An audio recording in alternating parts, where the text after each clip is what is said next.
السلام، اسمي إيمان، جيت من تطوان، خرجت لي لادميسيون فينال باش غادي نمشي نقرا جيني بترولي في قبرص. Premièrement, parce que je suis intéressée par la culture des pays du Golfe. ثاني حاجة هاد السبيسياليتي بعدا مطلوبة بزاف، كاع تقدر تخدم مثلا في كندا، تقدر تخدم بريطانيا، تقدر تخدم مثلا في لي بيي اغاب، دونك عندك لو شوا. ثالث حاجة لي فخي وداكشي زعما الاجور طالعين ومطلوبة، ما كايناش لا كونكورونس بزاف، هاد السبيسياليتي ماشي بزاف اللي كيقدروا يعدلوها.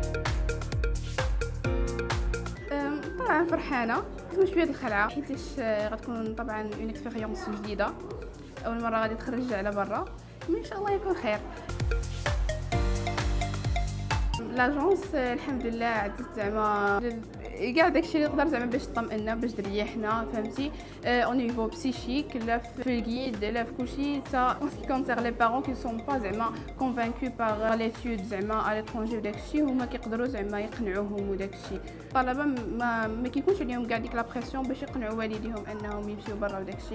لاجونس زعما كتهز الحموله داكشي كامل.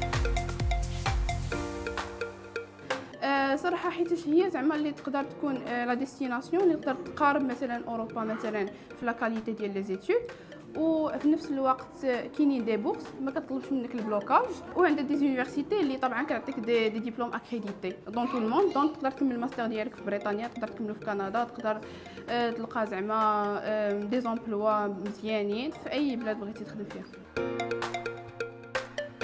كنشكركم بزاف وعلى حسن الاستقبال ديالكم، ونطلب الله العفو والعافيه جميعا، ونتمنى لكم التوفيق ان شاء الله للجميع.